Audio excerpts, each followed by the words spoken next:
Assalamualaikum warahmatullahi wabarakatuh. Di sini saya Duta Kirana ingin sedikit menjelaskan mengenai materi saya yang berjudul Pendidikan Demokratis Globalisasi di Masa Pandemi dalam mata kuliah pelajaran Sosiologi Pendidikan. Selanjutnya ada pendidikan demokrasi. Di sini pendidikan demokrasi merupakan bagian dari upaya mengembangkan dan mengembangkan pengetahuan, sikap, dan keterampilan demokrasi. Tujuan dari upaya tersebut dapat dicapai melalui pendidikan formal dan non-formal, seperti yang diungkapkan Winanta Putra dan Budiman Syah. Menurut Jamroni, pendidikan kewarganegaraan adalah pendidikan demokrasi yang bertujuan mempersiapkan warga negara untuk berpikir kritis dan bertindak secara demokratis melalui kegiatan yang menanamkan kesadaran. Menurut Jamroni, di sini ciri-ciri warga yang berwatak dan menjiwai demokratis. Yang pertama ada kemampuan memahami perbedaan, hak setiap orang untuk menjadi dirinya sendiri dan pengakuan persamaan, yaitu tidak ada yang lebih unggul dari yang lain. Yang kedua ada kesediaan dan kemampuan untuk mengkomunikasikan perbedaan. Yang ketiga ada kemampuan atau untuk menyelesaikan konflik secara damai dan menikmati komunikasi dan pengambilan keputusan yang demokratis. Dan terakhir ada menunjukkan kesadaran hukum, tanggung jawab sipil dan keterampilan analitis untuk mengkomunikasikan gagasan dan menanggapi gagasan orang lain dengan cara yang rasional dan sopan. Materi yang kedua ada pendidikan globalisasi. Topik globalisasi telah menjadi topik hangat di hampir semua kalangan, mulai dari akademisi, mahasiswa, profesional, pejabat pemerintah, hingga masyarakat umum. Istilah ini akrab bagi hampir semua kelas sosial. Mereka yang mungkin sadar atau tidak sadar akan kata tersebut sebenarnya hidup dalam pusaran arus globalisasi. Meskipun kami dibatasi oleh hukum, teritorial, dan kewarganegaraan, namun kita dapat melihat peristiwa yang terjadi di seluruh penjuru dunia secara real time melalui televisi dan internet. Oleh karena itu, globalisasi adalah era atau kondisi yang tidak dapat dihindari oleh siapapun yang hidup di planet ini. Globalisasi sendiri berasal dari kata bahasa Inggris, yaitu global, yang berarti memiliki sifat alam semesta atau dunia. Globalisasi mengandung makna proses perubahan menuju kesatuan dunia. Selain istilah globalisasi, sebagian utama juga menggunakan istilah universalisasi, yang berarti dunia, yang kurang lebih memiliki arti yang sama, yaitu proses integrasi dunia dan eksistensinya. Ketergantungan antara satu negara dengan negara lain. Yang lain menggunakan istilah internasionalisasi untuk merujuk pada proses dan tren yang sama. Pada era globalisasi sekarang, siapapun di satu negara dapat berkomunikasi dengan orang lain di negara lain yang jauh. Setiap orang bebas untuk berpergian dan pindah ke tempat manapun di planet ini. Barang juga bergerak bebas dari suatu negara ke negara lain. Oleh karena itu, globalisasi mengacu pada perkembangan dunia menjadi apa yang sering disebut desa global. Semua warga negara satu negara dapat dengan bebas dan cepat terhubung dan membangun hubungan dengan warga negara lain melalui beberapa cara atau media. Tren globalisasi tidak terlepas dari kemajuan teknologi transportasi dan teknologi informasi dan komunikasi. Dengan transportasi berteknologi tinggi, manusia dapat berpindah atau berpergian dengan bebas dari suatu negara ke negara lain dalam waktu yang sangat relatif singkat. Hal tersebut akan menimbulkan interaksi sosial dan budaya antara warga suatu negara dengan warga negara lain. Produk kargo juga dapat dengan cepat dipindahkan masuk dan keluar dari suatu negara ke negara lain. Selanjutnya ada salah satu ciri penting lain dari globalisasi adalah kecenderungan untuk menghilangkan batas-batas geografis dan pertukaran cepat dari semua aspek kehidupan manusia. Selain itu, globalisasi ditandai dengan perkembangan teknologi komunikasi dan transportasi yang mengarah pada perubahan konsep ruang dan waktu. Pertumbuhan perdagangan dunia yang mengarah pada saling ketergantungan antara bangsa dan masyarakat, peningkatan interaksi budaya melalui perkembangan media massa, baik cetak maupun elektronik. Selanjutnya ada sektor-sektor globalisasi. Yang pertama ada globalisasi politik. Dampak globalisasi terhadap kehidupan politik antara lain adalah semakin cepatnya penyebaran gagasan politik, meningkatnya partisipasi yang lebih luas, munculnya aktor-aktor baru dalam kehidupan politik, dan munculnya era keterbukaan politik di bidang politik. Ada globalisasi ekonomi. Globalisasi ekonomi terjadi dalam beberapa bentuk. Yang pertama termasuk globalisasi produk, globalisasi keuangan, globalisasi pekerjaan, globalisasi jaringan informasi, dan globalisasi perdagangan. Globalisasi produksi dapat memaksimalkan biaya produksi, karena beberapa perusahaan multinasional memiliki pabrik di negara-negara yang berbeda sebagai lapangan produksi global. Sedangkan globalisasi keuangan kemungkinan berbagai perusahaan untuk berkolaborasi dalam sistem keuangan dan memperluas jaringan bisnis dan produk mereka. Selanjutnya ada globalisasi kebudayaan. Dampak globalisasi di bidang budaya sangat terlihat dan nyata. Budaya bukan hanya materi, instrumental atau buatan, tetapi juga nilai atau norma. Masuknya budaya termasuk produk dan nilai budaya seperti pakaian dari negara maju mempengaruhi cara hidup masyarakat. Hal ini terlihat misalnya pada gaya hidup konsumtif dan hedonisme yang semakin berkembang. Pola hidup konsumtif nampaknya generasi muda lebih memiliki perkembangan produk-produk terbaru di luar negeri daripada berusaha melihat buah dari produk tersebut sebagai upaya penjajahan ekonomi di negara kita. Selanjutnya ada globalisasi agama. Globalisasi juga masuk ke dalam agama. Model pemikiran agama di satu negara menjadi model di negara lain. Kemunculan fenomena Islam transnasional ini tidak dapat dipisahkan dari fenomena ini. Pergerakan dan model pemikiran Islam di Timur Tengah telah menginspirasi banyak gerakan pemikiran Islam di negara ini. Di sini ada pendidikan dan globalisasi. Perubahan sosial politik yang disebutkan telah menyebabkan perlunya reorientasi pedagogi. Tidak hanya menyangkut perkembangan anak-anak lahir sampai dewasa atau mengganti proses pendidikan orang dewasa untuk mendengarkan proses belajar dan belajar.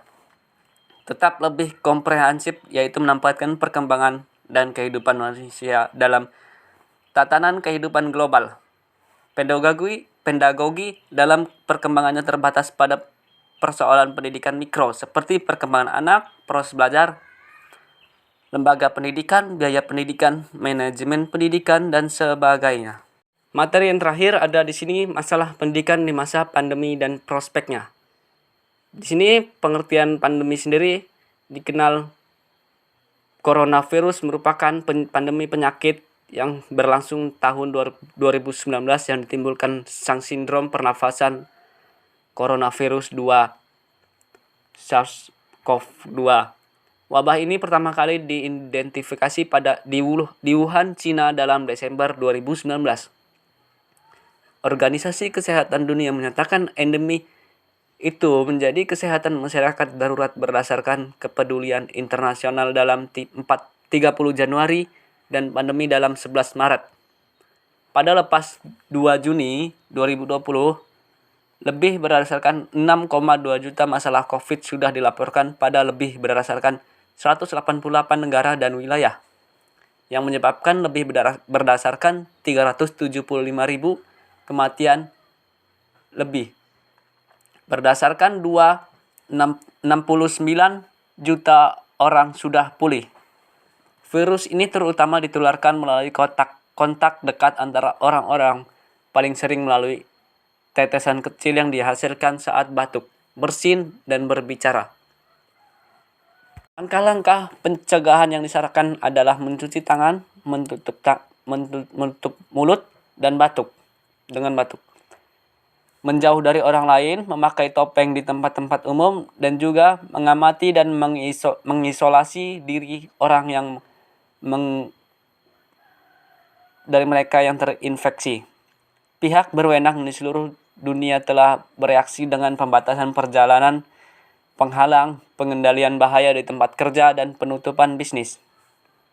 Pandemi ini sendiri menyebabkan gempa sosial dan ekonomi global, termasuk resesi global. Hal ini menyebabkan penundaan atau pembatalan kegiatan olahraga, agama, politik, dan budaya. Kekurangan penawaran umum yang diperburuk oleh pembelian panik dan pengurangan pelepasan polusi dan gas rumah kaca seolah sekolah-sekolah, universitas, dan college telah ditutup di tingkat nasional dan lokal.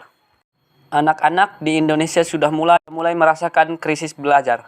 Penutupan sekolah dapat memperburuk akses pendidikan menyusul penerapan pembelajaran jarak jauh berbasis rumah pada bulan Maret. Penutupan sekolah ini membawa implikasi tersendiri, terutama bagi siswa miskin dan kurang mampu.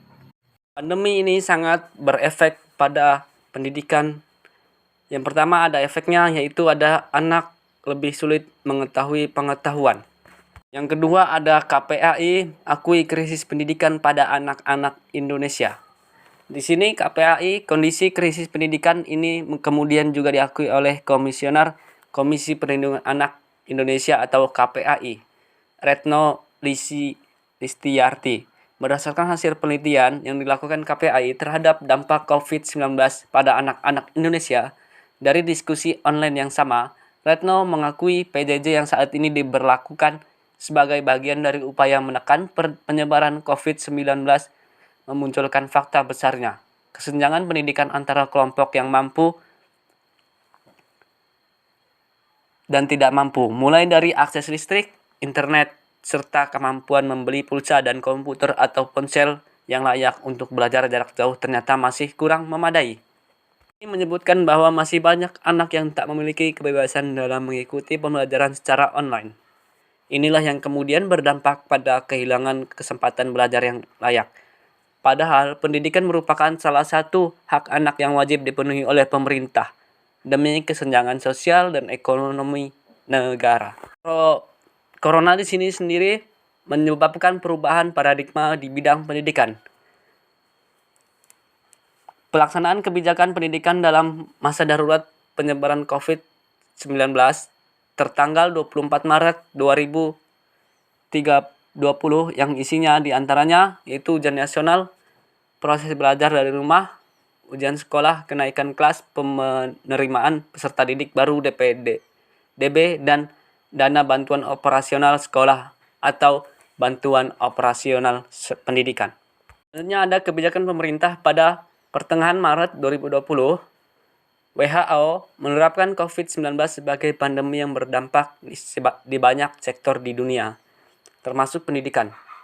Terkait hal tersebut, pemerintah lewat Kemendikbud pun mengeluarkan 4 kebijakan pendidikan di masa darurat COVID-19. Menteri Pendidikan dan Kebudayaan Mendikbud, Nadiem Anwar, menjelaskan bahwa kebijakan dihasilkan tersebut setelah melalui sejumlah proses pertimbangan. Setelah kami mempertimbangkan dan diskusikan dengan Bapak Presiden dan juga instansi di luar, kami di Kemendikbud memutuskan untuk membatalkan ujian nasional atau ujian UN. Tidak ada yang lebih penting daripada keamanan dan kesehatan siswa dan keluarganya, kata Nadiem beberapa waktu yang lalu. Selanjutnya ada kesiapan dunia pendidikan. World Health Organization atau WHO telah menerapkan virus corona atau COVID-19 sebagai pandemi karena telah menyebar ke lebih dari 100 negara di dunia. WHO sendiri mendefinisikan pandemi sebagai situasi ketika populasi seluruh dunia ada kemungkinan akan terkena infeksi ini dan berpotensi sebagian dari mereka jatuh sakit. Dikutip dari Kamus Besar Bahasa Indonesia, KBBI, pandemi adalah wabah yang berjangkit setempat di mana-mana atau meliputi geografi yang luas. Pandemi COVID-19 akan berdampak dari berbagai sektor kehidupan seperti ekonomi, sosial, termasuk juga pendidikan. Organisasi Pendidikan, Keilmuan dan Kebudayaan Perserikatan Bangsa-Bangsa atau United Nations Educational, Scientific and Cultural Organization atau UNESCO, biasa disebut UNESCO, menyatakan bahwa wabah virus corona telah terdampak terhadap sektor pendidikan. Hampir 300 juta jiwa terganggu kegiatan sekolahnya di seluruh dunia dan terancam berdampak pada hak-hak pendidikan mereka di masa depan. Di Indonesia sendiri, dunia pendidikan juga ikut merasakan dampaknya. Jika kondisi seperti ini terus meningkat, terakhir, new normal di bidang pendidikan. Saat ini dunia pendidikan di Indonesia bahkan mungkin di seluruh dunia pun sedang mencari bagaimana solusi yang terbaik dari yang paling baik. Pandemi ini datang tanpa permisi, jadi kami selaku tenaga pendidikan di dunia pendidikan belum sempat berpikir bagaimana cara dan bagaimana strategi untuk menjalankan pendidikan di tengah pandemi. Banyak pro dan kontra terhadap segala kebijakan yang dikeluarkan oleh pemangku kebijakan. Kegiatan pendidikan secara offline yang dipaksakan untuk menjadi pendidikan secara online membuat hiruk pikuk baik itu untuk murid, guru, dan terlebih lagi orangnya.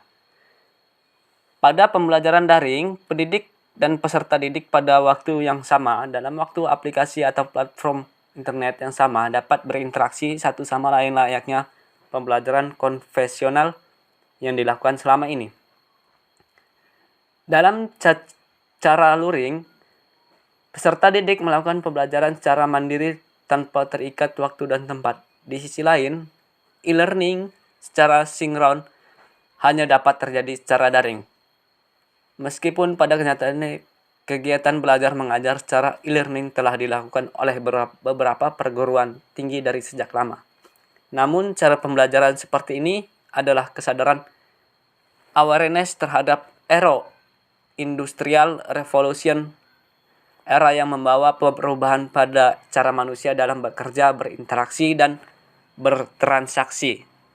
Sekian yang dapat saya sampaikan, lebih dan kurangnya saya mohon maaf. Apabila terdapat kesalahan yang kurang pantas, saya mohon maaf. Saya izin mengundurkan diri. Wabillahi taufik wal hidayah. Wassalamualaikum warahmatullahi wabarakatuh.